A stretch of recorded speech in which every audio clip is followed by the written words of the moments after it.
Bonjour, comment allez-vous en ce début de semaine?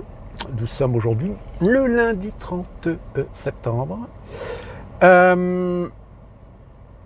Très rapidement, je vais revenir sur ma dernière vidéo. Je vous ai parlé un petit peu de ce qui s'est passé ici. Enfin, nous, on n'a pas été trop touchés, mais ça a été beaucoup plus à l'ouest, du côté d'Asheville, où il y a quand même un sacré paquet de routes qui sont impraticables, dont la fameuse 40, dont je vous avais dit, qui est quand même un des interstates importants, puisqu'il permet de traverser d'est en ouest ou d'ouest en est, comme vous voulez.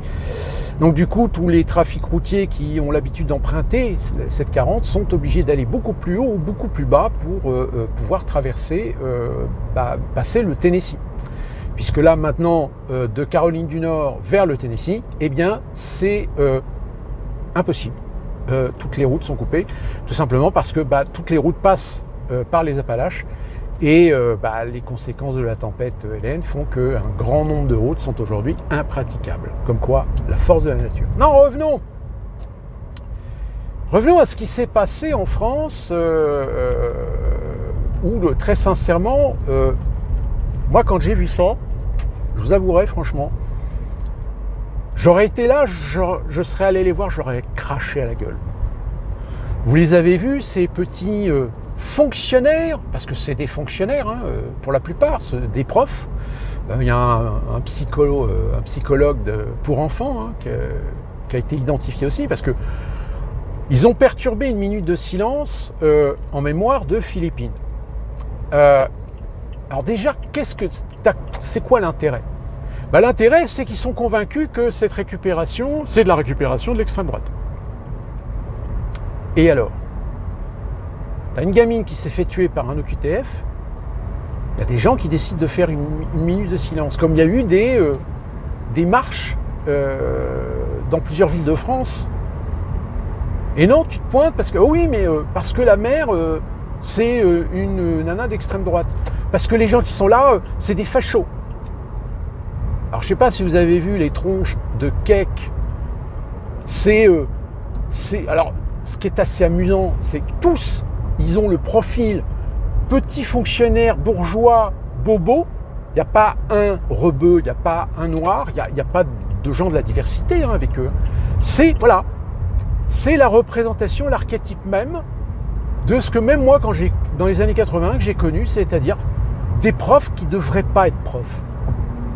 C'est-à-dire des gens qui se laissent trop tenter par leur position pour te vendre de l'idéologie plutôt que de faire leur boulot d'enseigner du savoir objectivement et sans parti pris.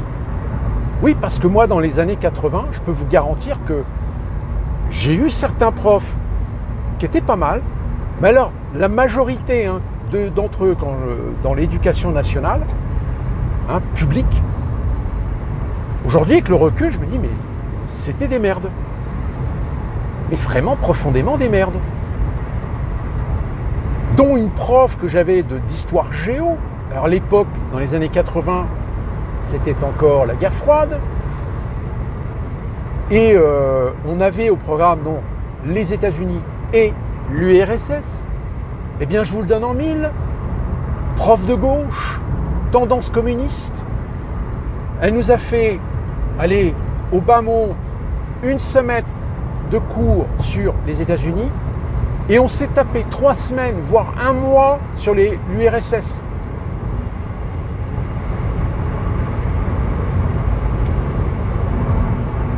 C'était dans les années 80. Donc vous pensez bien que déjà dans les années 80, le fait qu'en 81, c'est les socialistes qui ont pris le pouvoir avec Mitterrand, alors là, je peux vous dire qu'il y a des profs, mais ils se sont plus sentis pisser. C'était il y a 40 ans. Donc je n'ose même pas imaginer aujourd'hui comment l'évolution des mentalités dans le corps professoral fait qu'aujourd'hui, vous avez des profs qui trouvent très intelligent d'aller perturber une minute de silence organisée en la mémoire de Philippines, parce que pour eux, ils estiment que ces gens sont des fachos.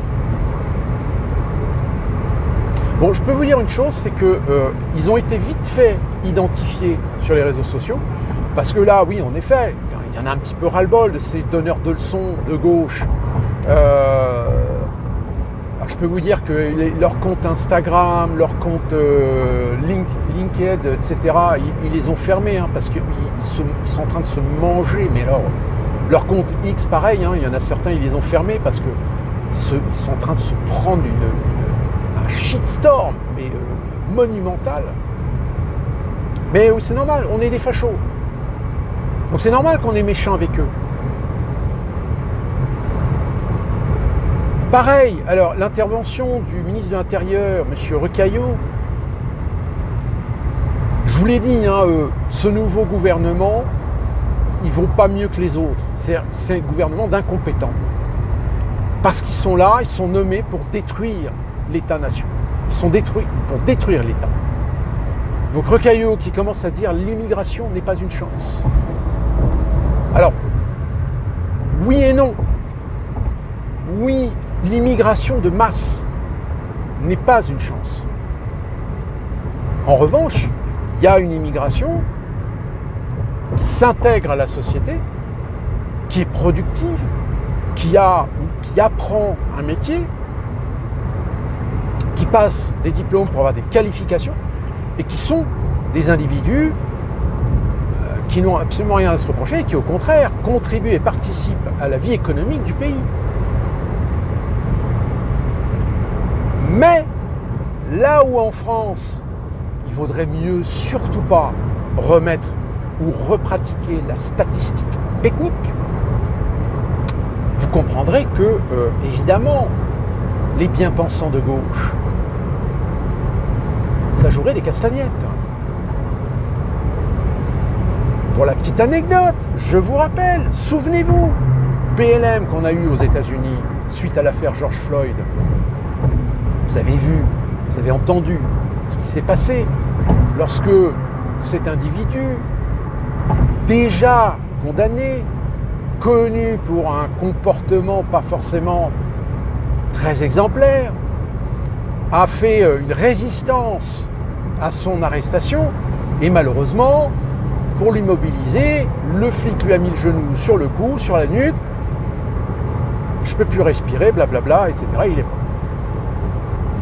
Après, évidemment, vous avez vu les conséquences, BLM, les manifestations, des échauffourées. Il y en a qui se sont plus sentis péter. Ils ont commencé, même à New York, à péter des vitrines, à faire des pillages, à brûler des magasins, etc.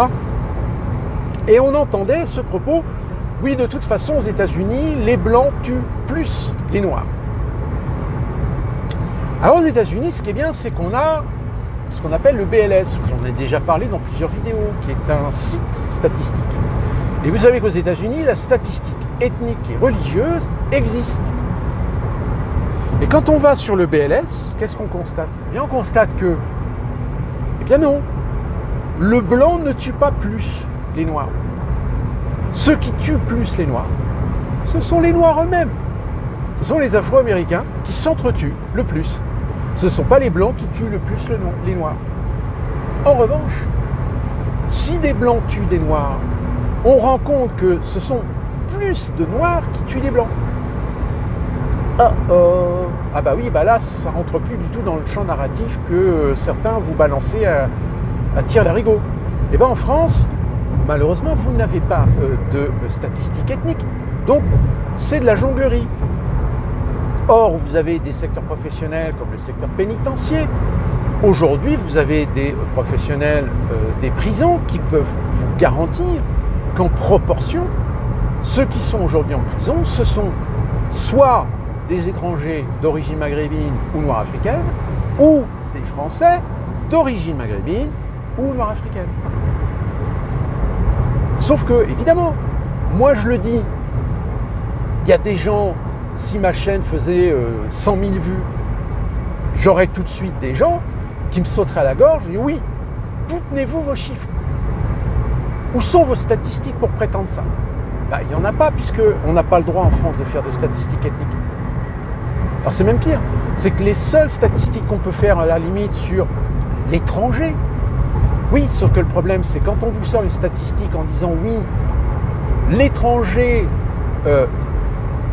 est en forte proportion, mais pas autant que ce qu'on en dit. Mais oui, mais c'est normal, parce qu'en réalité, quand on parle de criminalité, on parle de gens avec une origine, qu'ils soient étrangers ou français.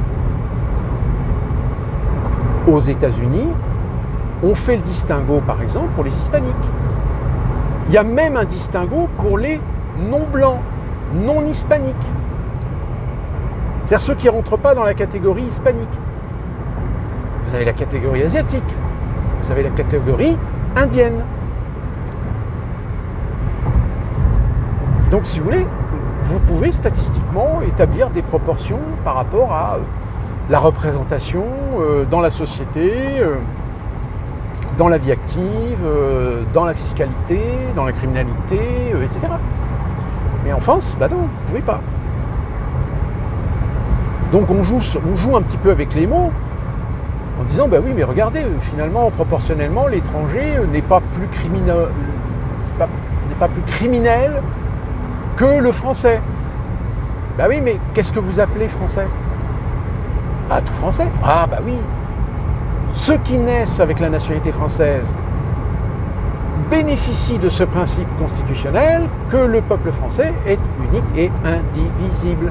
Sauf que le problème, c'est que cet argument, on l'utilise quand ça arrange, mais quand on veut l'appliquer sur un principe pour faire valoir d'empêcher les communautarismes en France, en disant, par exemple, la communauté musulmane ou la communauté juive, elle existe, mais dans l'espace public, elle doit se conforter aux lois comme n'importe qui. Pourquoi? Parce que ce sont des citoyens français et que par conséquent, en tant que citoyens français, ils se doivent de respecter toutes les lois parce qu'ils font partie d'un peuple unique et indivisible. Oui, mais moi je suis juif. Non, on s'en fout. Oui, mais parce que je subis de l'antisémitisme de la part des musulmans. Ah, bah alors dans ce cas-là, qu'est-ce qu'on fait? Eh ben, la loi. Porter plainte. Condamnation. Les lois, elles existent. Sauf que c'est tellement plus simple aujourd'hui de montrer du doigt des gens parce qu'ils ont tenu un propos, en plus aidés par les réseaux sociaux qui aujourd'hui remplacent limite la justice, et que même quand la justice se prononce sur des non-lieux ou condamne pour des intérêts idéologiques, etc., le problème, c'est qu'on le sait, il y a plein d'individus aujourd'hui même qui ont été reconnus innocents par la justice, mais qui sont condamnés, surtout en ce moment avec les MeToo qui sont venus.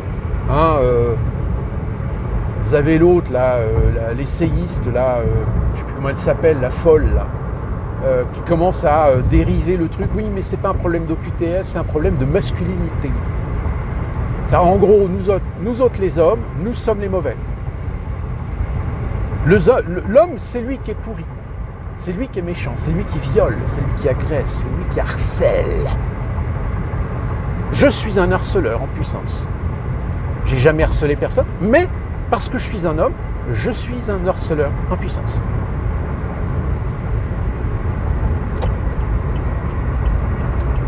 Oui, enfin bon, il y a un moment donné, si vous voulez, ça rejoint ce que je vous disais dans les précédentes vidéos.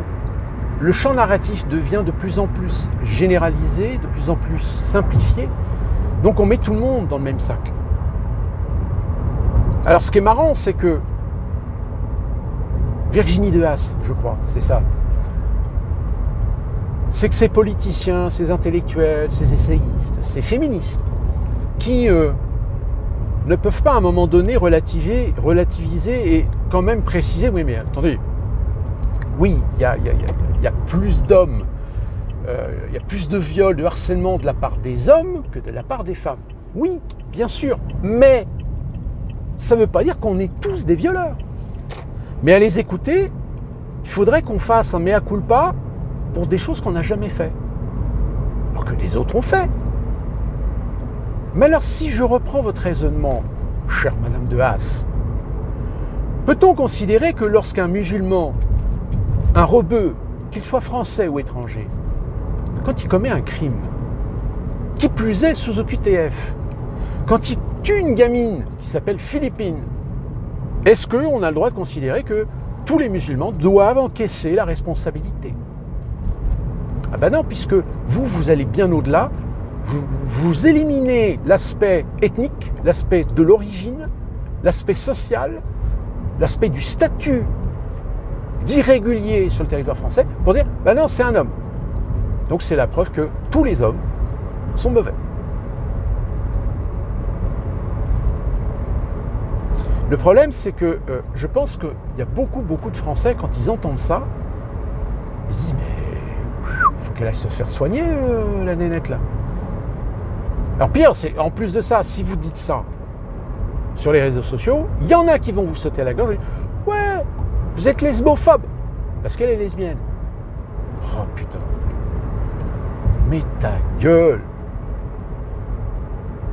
Mais c'est ça en fait, c'est ce champ narratif aujourd'hui qu'ils ont réussi à mettre en place. C'est-à-dire que tu ne peux plus critiquer. Tu ne peux plus à un moment donné essayer de remettre les gens à leur place. Tu ne peux plus à un moment donné dire à ces gens, non, vous dépassez une limite, vous dites des conneries. Attention, vous êtes responsable de vos propos. Fait à l'emporte-pièce, faire des généralités, faire des amalgames. Ah ben non, tu peux pas. La critique est interdite à l'encontre de certaines personnes, parce que sinon ça voudrait dire que tu es homophobe, lesbophobe, transphobe, raciste, antisémite. On le voit bien avec les sionistes. Tu ne peux pas critiquer les sionismes en France. Encore aux États-Unis, ça peut se faire. C'est pas pour autant que tout d'un coup vous allez avoir la gendarmerie qui va débouler chez vous à 6h30 du matin parce qu'une association a porté plainte pour propos antisémites. Aux États-Unis, on a encore cette liberté d'expression. Mais en France, je ne suis pas sûr. Là, il va falloir se poser la question. Parce que bon, oui, bien sûr, il y a aussi le problème d'Israël. Il y a l'ONU qui commence à faire les gros yeux. Mais qu'est-ce que vous voulez que fasse l'ONU ? À partir du moment où les États-Unis soutiennent rubis sur l'ongle Israël, ben l'ONU, il ferme sa gueule. Ou alors, voilà, il brasse du vent. Il brasse du vent pour faire semblant, pour se donner bonne conscience, mais il ne se passera rien. Et en France, pareil. Les filles, ils instrumentalisent les événements de Gaza et maintenant ce qui se passe au Liban,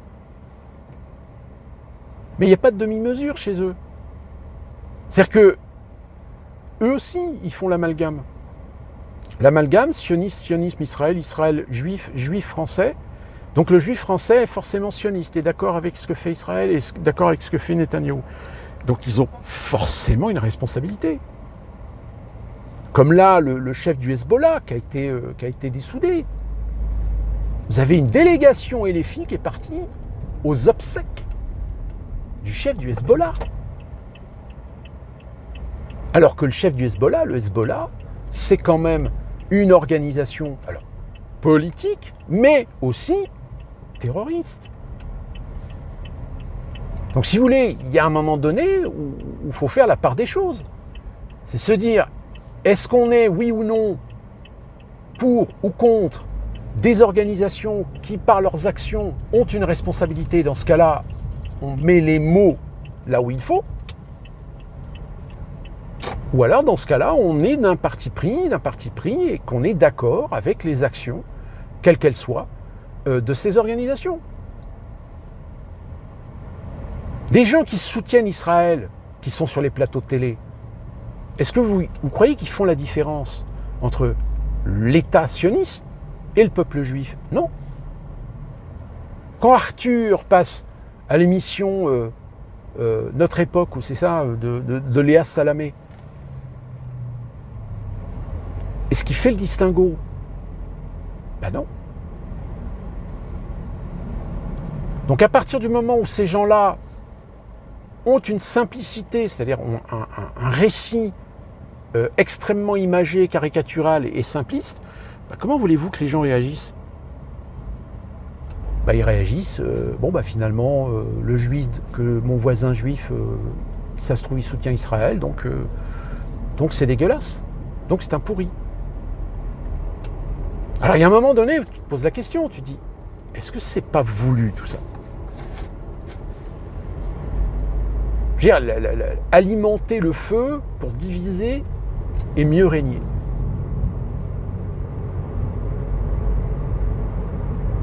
Je veux dire, l'évolution de ce champ narratif, de ce champ politique, idéologique, quand tu vois la pauvreté des arguments, la pauvreté de la structure des débats,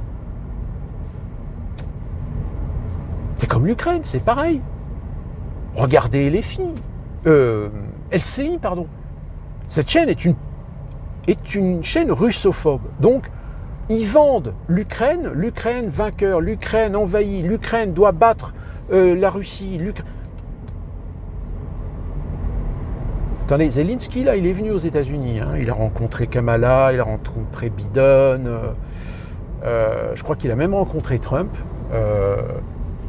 Sauf que, alors, il va certainement y avoir encore quelques milliards de dollars qui vont être débloqués par Biden pour aider l'Ukraine. Mais le problème, c'est que vous savez, quand Biden signe le gros chèque, il y a au moins les 2/3 du chèque qui ne va pas en Ukraine. En réalité, ça sert à payer le matériel, donc les blindés, les armes, les munitions, etc., directement. C'est-à-dire qu'en fait, c'est un circuit fermé. C'est-à-dire qu'on donne des milliards à l'Ukraine, mais en réalité, les milliards ne sortent pas des États-Unis, ils restent dans les États-Unis, ils servent uniquement à payer ce que l'Ukraine a besoin. Livraison incluse.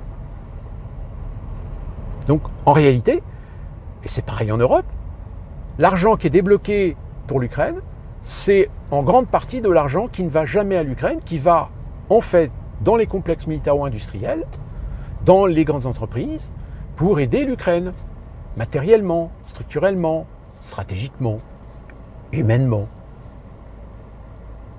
Parce que quand vous envoyez des mercenaires pour se battre aux côtés des Ukrainiens, les mercenaires, il faut les payer. Qui les paye? Des sociétés privées. Qui paye les sociétés privées? C'est pas l'Ukraine. C'est les États-Unis. C'est l'Union européenne. Donc c'est pour ça qu'on dit souvent que c'est une guerre par procuration. Parce qu'en réalité, oui, il n'y a pas d'armée officielle nationale sur le territoire ukrainien. Mais c'est tout comme. Vous avez des ressortissants étrangers qui se battent. Si vous voulez, c'est un peu comme ce qu'a été la comment ça s'appelle la guerre civile d'Espagne. La guerre civile d'Espagne, vous avez des Américains, vous avez des Britanniques, vous avez des Français, vous avez des Allemands, vous avez des Autrichiens qui ont participé, qui se sont mis d'un camp ou d'un l'autre. L'Allemagne du Troisième Reich d'Adolf Hitler ont financé, ont aidé matériellement Franco.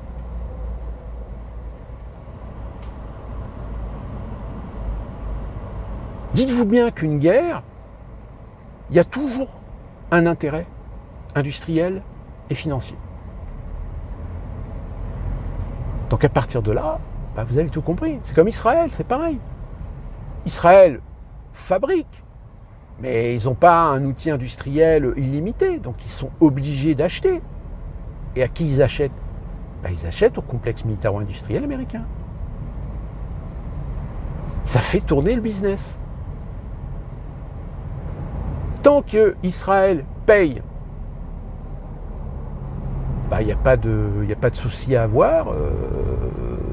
Aujourd'hui, c'est Gaza, la Cisjordanie, et puis demain, ça va être le Liban. Ça a déjà commencé, le Liban. On bombarde.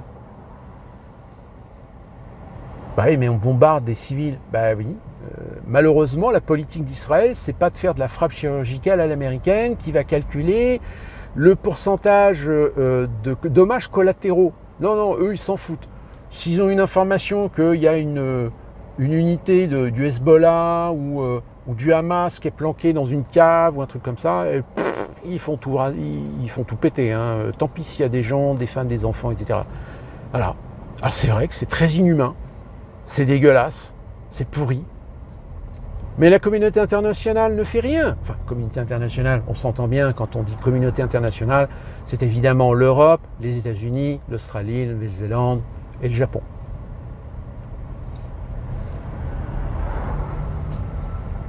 Parce que bon, c'est pareil, hein. Je répète encore une fois de plus, comment se fait-il que pour Gaza, le seul pays qui a commencé à bouger un peu auprès de la communauté internationale, c'est l'Afrique du Sud. Saoudiens, Émirates, Qataris,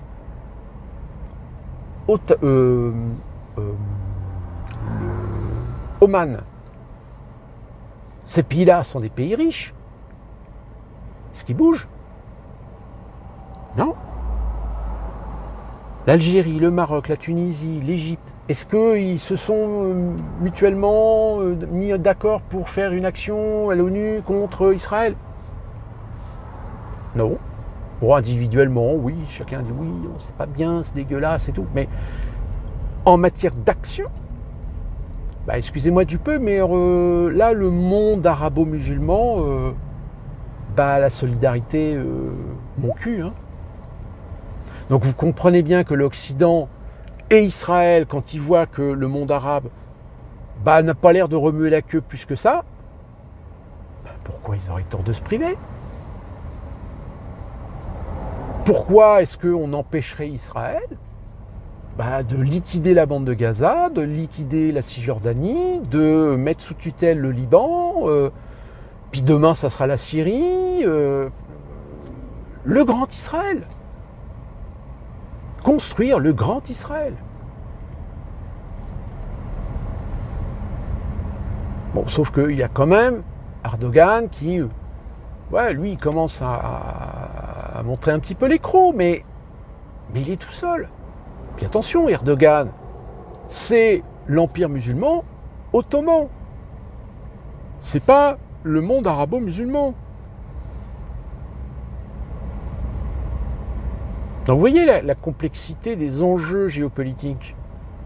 Donc quand vous avez en France un gouvernement comme celui que vous avez actuellement, et que vous vous rendez compte que vous avez des neuneux comme à l'Union européenne, qui on a l'impression est en train de commencer sa mutation, parce qu'elle est décidée à transformer ses institutions suite au projet de révision des traités, pour renforcer le pouvoir de l'Union européenne sur les pays membres.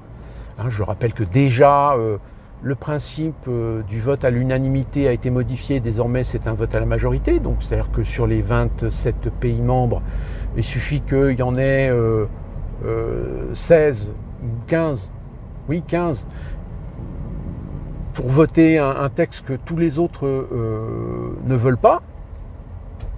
Et pour finalement se dire, on est en train de se faire baiser. C'est pour ça que Hongrie, Bulgarie, la Serbie qui commence à réfléchir, je ne sais même plus d'ailleurs si la Serbie est entrée dans l'Union européenne, ils commencent à se poser des questions, ils se disent est-ce que ça vaut vraiment le coup? Parce que bon, ok, l'Union européenne, ils peuvent filer du fric, faire des subventions, etc. Mais est-ce que ça vaut vraiment le coup de se faire mettre la corde au cou? Sachant que de toute façon, avec l'euro, tôt ou tard, si jamais demain le dollar est très menacé, vous pensez bien que les Américains, ils vont tirer la chasse. Hein. Donc, tout ça pour revenir à ces abrutis de petits gauchistes éléphistes qui sont en train de foutre en l'air la gauche. À tel point que vous avez là de la dissidence qui commence. Alors on a Glucksmann, ça y est, qui veut se présenter comme candidat en 2027. Hollande. Oh non mais c'est dramatique.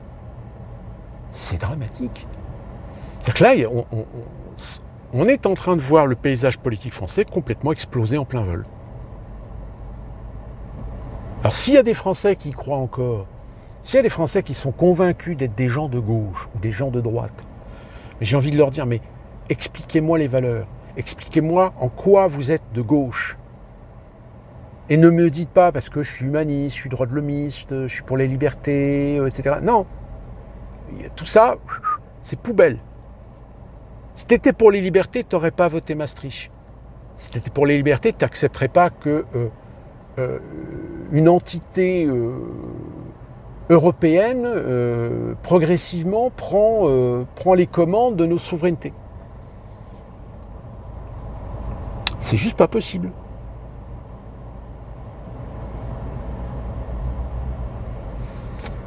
Alors en plus, les petits guerriers là, sur les réseaux sociaux comme dans les universités là, qui s'amusent à déchirer ou à arracher les affiches, etc. Pareil.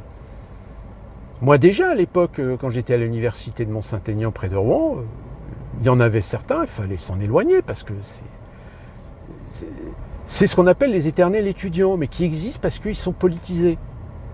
Alors souvent, ils font vivre des syndicats d'étudiants, etc. Mais attention, ils s'arrangent toujours pour avoir le monopole. C'est-à-dire que si tu as un syndicat de droite, chassé, harcelé, il n'y a que les syndicats étudiants de gauche qui ont le droit de citer dans les universités. Et preuve en est, c'est que si tu mets maintenant des affiches en mémoire d'une gamine qui a été tuée par nos QTF, hop, tout de suite, c'est raciste. C'est l'extrême droite. Et la liberté d'expression, connard, t'en fais quoi? La liberté d'opinion. Donc tu considères que les gens qui ne pensent pas comme toi sont forcément des racistes, sont forcément d'extrême droite, sont forcément des fachos. Ce qui est le pire, c'est que quand vous en arrivez à avoir des méthodes, des pratiques, des pensées, des actions qui sont exactement celles usuelles, pratiquées par les systèmes totalitaires. C'est-à-dire que ce que vous voulez, c'est liquider tout ce qui n'est pas d'accord, tout ce qui est critique par rapport à vous. Alors on appelle ça de la dictature. Voilà.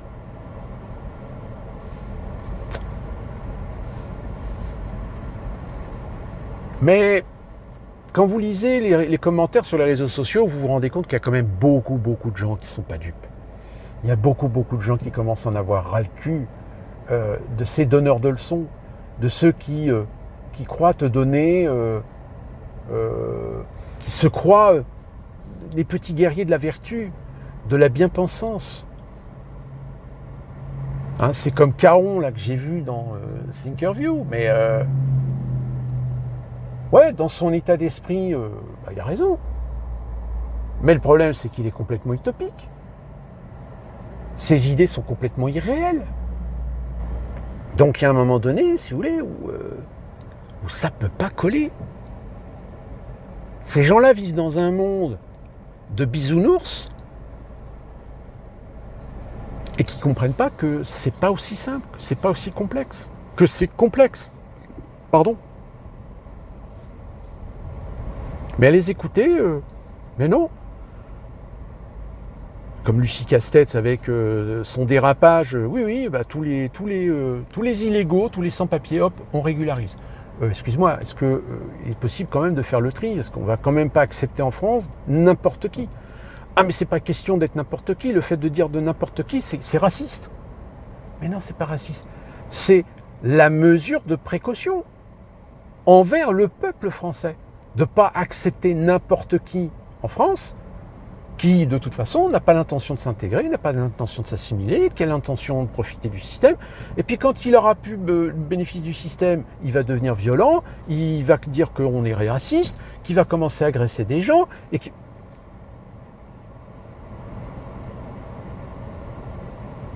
et le fait que des individus connus, reconnus, identifiés comme étant nocifs, comme étant un problème,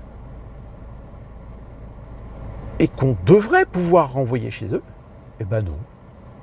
Oui, alors, vous avez une procédure administrative qu'on appelle l'ordre l'OQTF,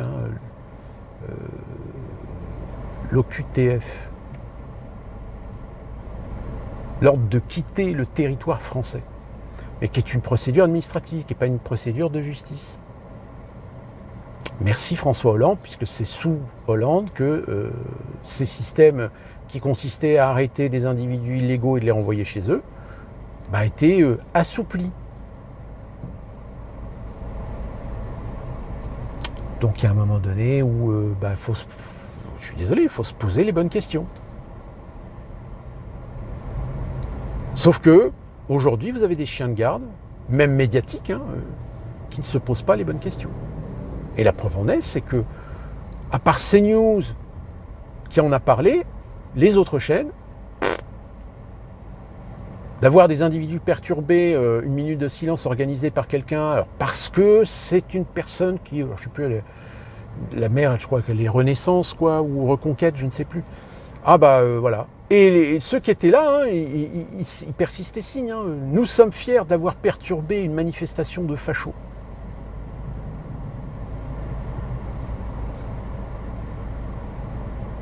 Donc voilà. Ça ne s'arrange pas.